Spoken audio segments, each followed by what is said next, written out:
Good morning बच्चों। आज दिनांक 3 अगस्त 2021, वार पंचम, विषय हिंदी, अध्याय 24। अध्याय का नाम है अनमोल बोल। अनमोल बोल पढ़ाई होने जा रही है। आप लोग ध्यान से सुनिए और इसका आनंद लीजिए। अनमोल बोल जो है बच्चों, इसमें यह शिक्षाप्रद है। आप लोग अपने जीवन में इसको उतारिए, आप इससे प्रेरणा लीजिए। यही अनमोल बोल जो है इस काव्य का, इस जो पाठ है, इस पाठ का जो है मुख्य श्रेय है। आप प्रेरणा मिलती है, इसलिए आप लोग सुनिए। मैं शुरू कर रहा हूँ। इसमें जो बच्चों शब्दार्थ है, इसमें याद कर लीजिएगा, लिख लीजिएगा पेज नंबर 119 में, और उसको ध्यान से सुनिएगा। सुनिए अनमोल बोल। इसमें उपदेश जो है आप लोग सुनिए। गीता का उपदेश है सबसे पहला बच्चों। गीता पाठ पढ़ाई हो रही है। गीता पाठ के शुभ अवसर पर आप सबों को बहुत बहुत हार्दिक शुभकामना। प्रतिदिन गीता पाठ को सुनिए, है ना। सुनिए, पहला है कर्म करने में ही तुम्हारा अधिकार है। कर्म करने में ही तुम्हारा अधिकार है, फल प्राप्त करने में नहीं। फल पाने की इच्छा छोड़कर कर्म करो। भगवान श्री कृष्ण की अमृतवाणी थी। भगवान श्री कृष्ण अर्जुन को उपदेश दिए थे बच्चों कि कर्म करना तुम्हारा काम है, तुम्हारा अधिकार है। फल प्राप्त करने की इच्छा मत करो, फल पाने की इच्छा छोड़कर कर्म करो। यह गीता का उपदेश था। दूसरा बात सुनिए बच्चों। दूसरा है जननी और जन्मभूमि स्वर्ग से भी महान होती है। प्रत्येक को, एक महर्षि वाल्मीकि जी कहे थे, जननी और जन्मभूमि। जननी और जन्मभूमि का मतलब आप समझ रहे होंगे बच्चों। जननी हमारी भारत माता, देश है, माता और जन्मभूमि जहाँ हम लोग जन्म लिए हैं, भारत माता है ना। हमारी भारत माता जो है स्वर्ग से भी महान होती है। यह जो है महर्षि वाल्मीकि जी का कथन था। अब दूसरा सुनिए बच्चों। प्रत्येक को अपनी उन्नति में संतुष्ट नहीं रहना चाहिए, किंतु सबकी उन्नति में ही अपनी उन्नति समझना चाहिए। महर्षि दयानंद सरस्वती जी कहे थे कि प्रत्येक को अपनी उन्नति में संतुष्ट नहीं रहना चाहिए, किंतु सबकी उन्नति में ही अपनी उन्नति समझना चाहिए। ये महर्षि दयानंद सरस्वती जी का कथन था।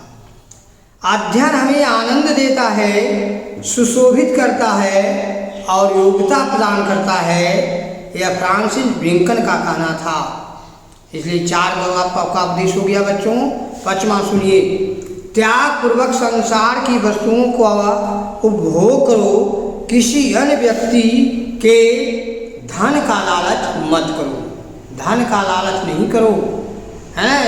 यह ईशावास्य उपनिषद में यह वर्णन मिला है, लिखा हुआ है कि जो है कभी भी धन का लालच नहीं करना चाहिए।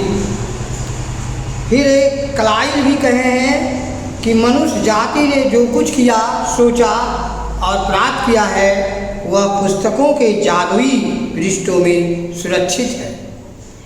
धैर्य के द्वारा पर्वतों को भी पार किया जा सकता है।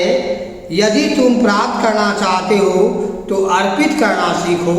महात्मा सुभाष चंद्र बोस बोले थे कि यदि तुम प्राप्त करना चाहते हो तो अर्पित करना सीखो। अर्पित करना किसी चीज़ को आप अर्पित कर दीजिए। धैर्य के द्वारा जो है पर्वतों को भी पार कर सकता है। यदि आप में धैर्य है तो आप पर्वत भी पार कर सकते हैं। महात्मा गांधी जी का यह उपदेश था। बच्चों, बाल गंगाधर तिलक जी का सुनिए उपदेश। कष्ट और विपत्ति मनुष्य को शिक्षा देने वाले श्रेष्ठ गुण है। जो मनुष्य इन्हें साहस के साथ सहन करते हैं वे अपना जीवन में सफल होते हैं। कष्ट और विपत्ति, मनुष्य को विपत्ति और कष्ट आता ही है, इसलिए विपत्ति के सामने हम यदि संघर्ष करेंगे, अपने कष्ट को हम झेलेंगे, तब हमें सफलता एक ना एक दिन अवश्य मिलेगी। अब आइए बच्चों, बाल गंगाधर तिलक का ये था उपदेश। अब आइए हितोपदेश में कहा गया है, परिश्रम करने से ही कार्य सिद्ध होता है, केवल इच्छा करने से नहीं।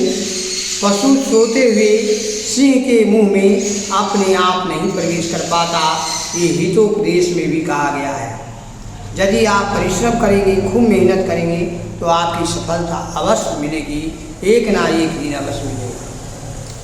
फिर भर्तृहरि जी कहे हैं कि आलस ही मनुष्य के शरीर में सबसे रहने वाला सबसे बड़ा शत्रु है। आलस ही मनुष्याणाम शरीरस्थो महान रिपु। इसलिए आप लोग आलसी नहीं बनिए, आप लोग परिश्रमी बनिए। इस पाठ से यह आपको शिक्षा मिलती है। क्या तुमने किसी अकेले व्यक्ति, किसी ऐसे व्यक्ति का नाम सुना है जिसने निष्ठापूर्वक जीवन पर प्रयत्न किया हो और उसे किसी सीमा तक सफलता नहीं मिला हो? थोरो का कहना था कि जो भी प्रयत्न करेगा, निष्ठापूर्वक कहीं भी काम कीजिएगा, तो आपको सफलता अवश्य मिलेगी। इस प्रकार से यह जो सूक्तियाँ थी बच्चों, आप लोग को उपदेश था। आप लोगों को बहुत बहुत शुभ आशीर्वाद।